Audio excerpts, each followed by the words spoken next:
I'm gonna just go ahead and state the obvious here.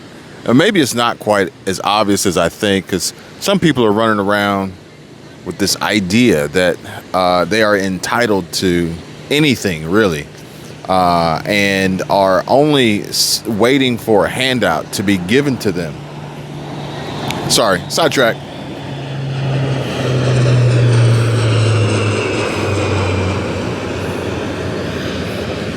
I hope it picked that one up, because I wasn't even looking. That joker is huge and he's so low. We've got a lot more military activity, military aircraft going on over here recently, but there's some folks out here that not only walking these streets, living day to day, but also somehow making it into the comment section of my videos. And I know that can't be right, because these videos aren't for these people. Maybe they're slowly making their exit, and these will be their last comments, but statements saying like, we deserve this, or we're owed that, or, no one should be evicted. Or just the other day, I posted a video about somebody being evicted from their tiny home that they were ultimately in violation of the agreement. But here's the thing, folks. I'm going to tell you guys right now.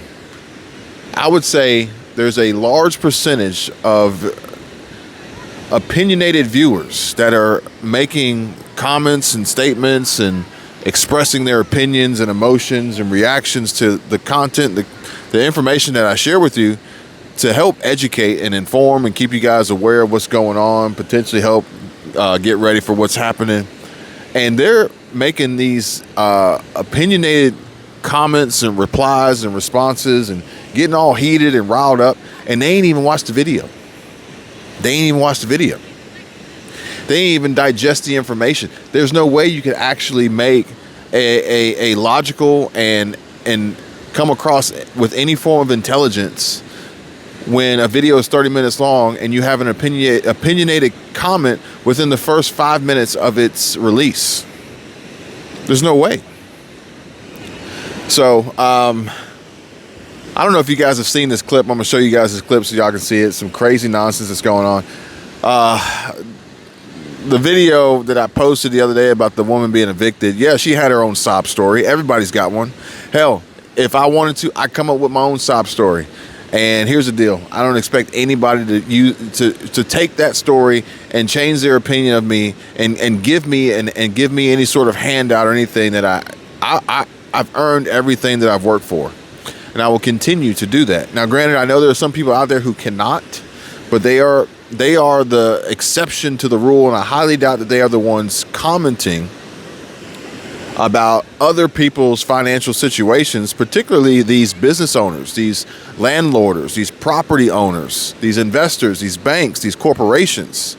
So when I see a comment saying, well, if someone has a life-threatening illness, they shouldn't be evicted, that's got to be one of the dumbest things I've ever heard. Regardless, this is a contractual obligation between the landlord and the tenant. Health plays no part in this whatsoever. Your payment, your rent is due on the 1st. Okay, if you have some problem that is hindering you to the point of which you're unable to make good on your end, then this is going to be a breach of contract. Okay, so basically what you're going to want to do is you're going to want to immediately have a communication with the other end, the debtor in this particular situation, the landlord, the property owner, and maybe work out some form of arrangement and plan. But just to assume and think that, oh, you're entitled to free room and board no matter what because you're sick. That's not how this works. That's not how capitalism works. But maybe part of the problem is that we are slowly losing sight of exactly how capitalism works and what capitalism is. So I want you guys to see this clip right here. Mortgage rates spiking up to 6.43% yesterday as the Biden administration is planning to force homebuyers with good credit to pay more for their mortgages so that they can subsidize the loans of high-risk borrowers. Experts reportedly estimating that good credit buyers could pay about $40 additional a month on a $400,000 mortgage. The rule is set to go into effect on May 1st. Bob, it's subsidizing those homeowners who probably shouldn't have the mortgage in the first place. Yeah, we've seen this before, haven't we? Yeah. When people were subsidized, whether it was autos, whether it's been homes, and then they default. And so it just comes back to bite you. But again, it's another subsidy to try and buy votes, right?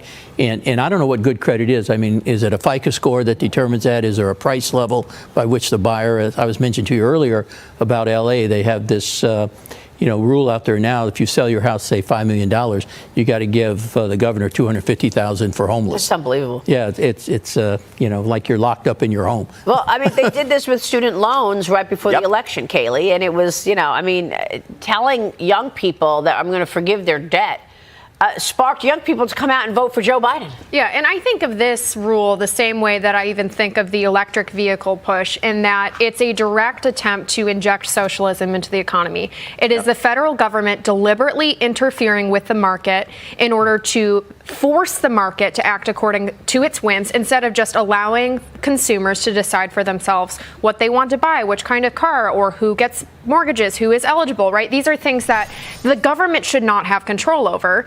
The banks should, or the market should. The market should determine the direction of this. And the Biden administration is deliberately trying to change that. Yeah, Mark. Just to kind of echo your point, this is socialism for homeowners. We mentioned the student loan issue. Cab drivers who never went to college are subsidizing that student loan debt, right? And in this situation, this Biden administration, more and more often, they are making decisions to reward bad decisions. And that's not the way you grow as a country, as an economy. Essentially saying, hey, if you spent recklessly, you lived above your means, and you stopped making your payments on time, have no fear, someone who's done it the right way is going to pay for you. And that's not what capitalism is all about. Yeah. And it puts us in a situation where there's no consequences when you make bad decisions. No. My wife and I, we were paying, when we moved to Cleveland, Mark, back in the 70s, we were paying 18%. Wow. No one gave us anything. Right. We just struggled and worked our way through it. Yeah. Yeah, there's the problem, folks. Mr. Biden, the current commander-in-chief, unfortunately, how much longer we're going to have to deal with this, I don't know. Hopefully not too much longer. Is now in enforcing and encouraging a socialist society for which now the entitled just get further entitled. And those who have worked hard, grinded, struggled, pushed through, sacrificed, persevered, are now going to be the ones who have to carry the weight of all others who potentially are in situations that they don't even belong in because they are not qualified and shouldn't have had mortgages to begin with. Whereas, you'll have an alternate argument here saying, oh, no, this is unfair. We should all have free housing. We should all have free land, and we should all have free this, that, and the other. How in the hell is it going to work? Is society going to work if everything's free? Okay? We're going to breed a society of laziness and entitled people just wanting handouts for having done absolutely nothing. So basically what it boils down to is that we're looking at seeing a potential subsidy and rise in mortgage payments from those who have done all the things that they are supposed to do to now make up for all those who have not. So expect to see your mortgage payment increase and rise as you work hard and you pay taxes and you absorb these higher costs of inflation and do everything everybody else does. But now you are going to start paying more every month for your basic necessities to subsidize and cover the cost of those who choose to sit on the couch and not do anything, to those who choose to milk and manipulate the system to receive their government welfare and handout, and have side hustle incomes paying cash for the time being that flies under the radar, and you're going to be paying their bills for them. Perhaps maybe this is part of the reason why central bank digital currency, CBDC, is such a strong push right now with the FedNow system and everything else that's in the works with ISO 20022, CBDC rolling out in July.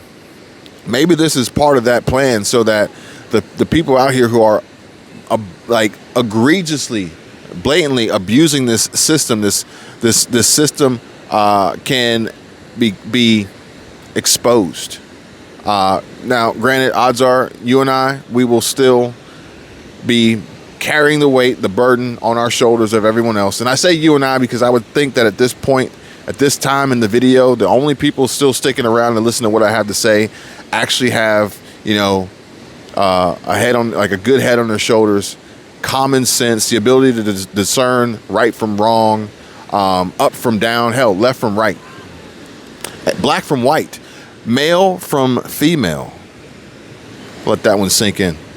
But maybe CBDC is part of that push to try to get this under control. But much like Stephen Gardner said, which I don't know if I put it up before or after this video, but we had an interview with Stephen Gardner the other day. And much like he said, he goes, I pay a lot of money in taxes. And he goes, it's not that I mind that I pay a lot of money in taxes because, you make a lot of money, you pay a lot of money in taxes. But the worst part about it is that all the money that gets paid with these checks being stroking these checks and sending it to the IRS and to the government is that all this money ends up getting wasted. You know what I figured out today while I was doing research for my channel? Every year there is a bill introduced to legislation to ban socialism. So far this year, it has yet to be passed. I guess maybe the worst part about it is that people are too blind to really see what's happening, what's going on right in front of their faces.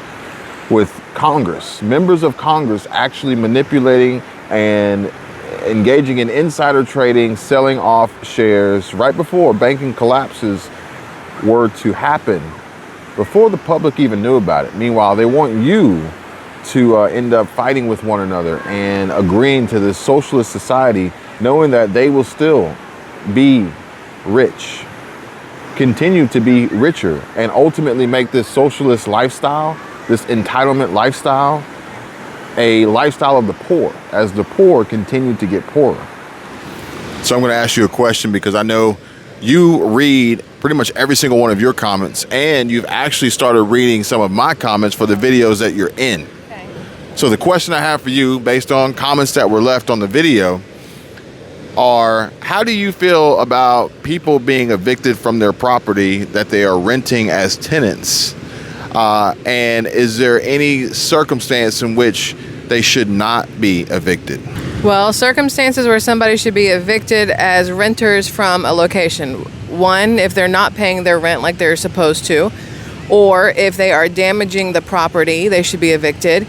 If they are not following along with all of the rules of the HOA, since let's say it's a house, they're in the house and there's an HOA. If they're not following along with that, with, no cars in the grass, no loud parties, no whatever else, another call for eviction.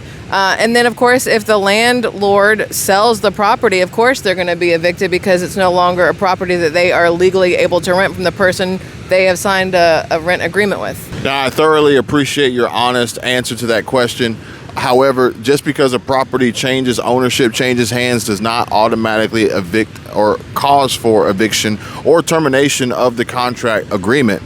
Oftentimes you'll see investors wanting to buy properties with tenants in place already. It makes their job a little bit easier. But let's just say a comment comes through and says, there's no way that these people can be evicted. They've been told they can live there. Or how can you do that to that person? Look how old they are. Look at their situation. We should stop. We should put an end to these evictions. What do you think about that? So unfortunately, bleeding heart that I am, I want to agree that nobody should be evicted, but that's just not the case. That's not the laws. There are laws in place. If you don't like the laws, then I would say do something to help change the laws. But until there are changes, you have to abide by whatever that law is. You have to abide by whatever that agreement is that is signed by both parties. Now, you said investors. I'm thinking homeowners. If a homeowner sells their house and the person that was in it before was renting it, it's the new homeowner has no legal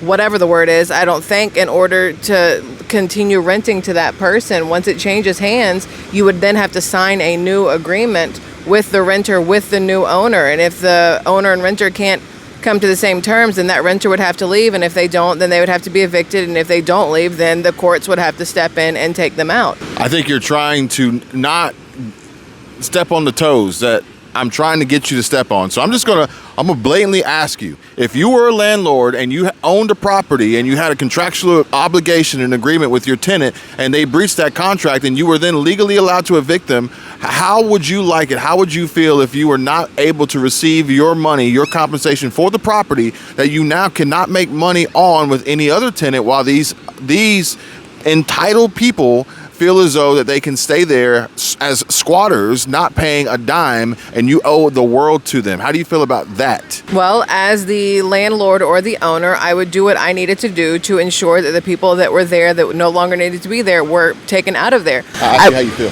How I feel about it.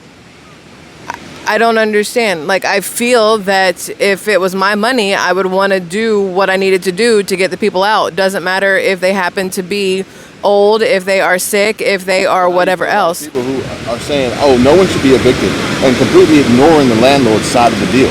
The people who think that nobody should be evicted, unfortunately, they are also probably running around with victim mentality throughout their lives, where nothing is their fault, nothing they've done is wrong, and everybody owes them something. So that's not the kind of person I'd want to sign a contract with to begin with, number one. But if that's somebody that I have in my space and they need to leave, again, I hate it for you, but I'm still going to do what I need to do to cover my ass and do what I need to do. What if they're old? What if they're a veteran? What if they're on that dialysis? If they're old and they're a veteran, they're on dialysis, then, And they're still not paying. Legally. And they're legally not allowed to be there, then I would offer them, here's a number to somebody that can help you, but you need to get the hell on, because this is my property and I need to be able to pay my property so I don't lose my property while you do nothing to be able to pay for it, do nothing to take care of it, do whatever.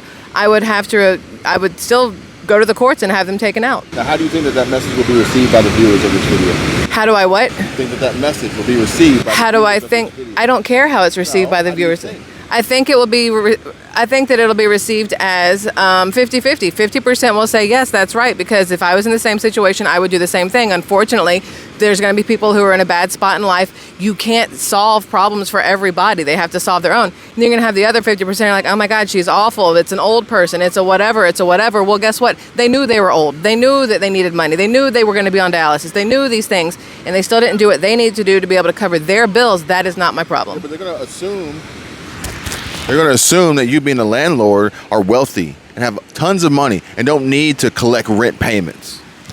People that assume that kind of thing are ignorant and have no knowledge on how things work, and they should learn a few things before they assume.